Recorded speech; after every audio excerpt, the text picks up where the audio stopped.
এই অধ্যাদেশ বাস্তবায়িত হলে প্রায় 5,000 ট্রাভেল এজেন্সি বন্ধ হয়ে যেতে পারে। প্রজন্মেও আমাদের কাছ থেকে টিকিট ক্রয় করতে আসে।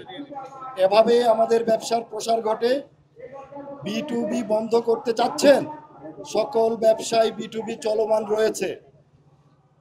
গ্রাহকদের টাকা উত্তোলনের চাপ বাড়লে এক ব্যাংক অন্য ব্যাংক থেকে কল মানি নেয়, এটাও B2B। আপনারা মাঝে মাঝে পত্রিকায় দেখবেন কল মানি রেট বেড়ে গেছে অতিরিক্ত মাত্রায়। একটি ব্যাংক আরেকটি ব্যাংকের কাছ থেকে টাকা নিয়ে গ্রাহকদের টাকা প্রদান করে, এটাও B2B।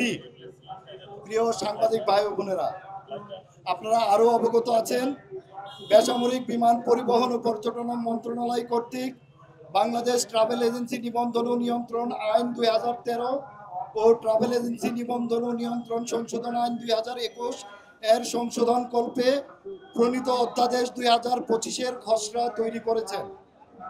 ইতিমধ্যে উপদেষ্টা পরিষদ উক্ত খসড়ার অনুমোদন দিয়েছে।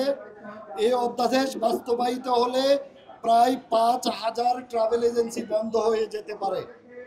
5,000 ট্রাভেল এজেন্সির মালিক, কর্মচারী, কর্মকর্তাগণ কর্মহীন হয়ে যাবে। ট্রাভেল এজেন্সি খাত বিপর্যয়ের সম্মুখীন হবে এবং দেশের অর্থনীতিতে বিরূপ প্রভাব পড়বে। নিরপেক্ষ, সত্য প্রকাশে আপোষহীন।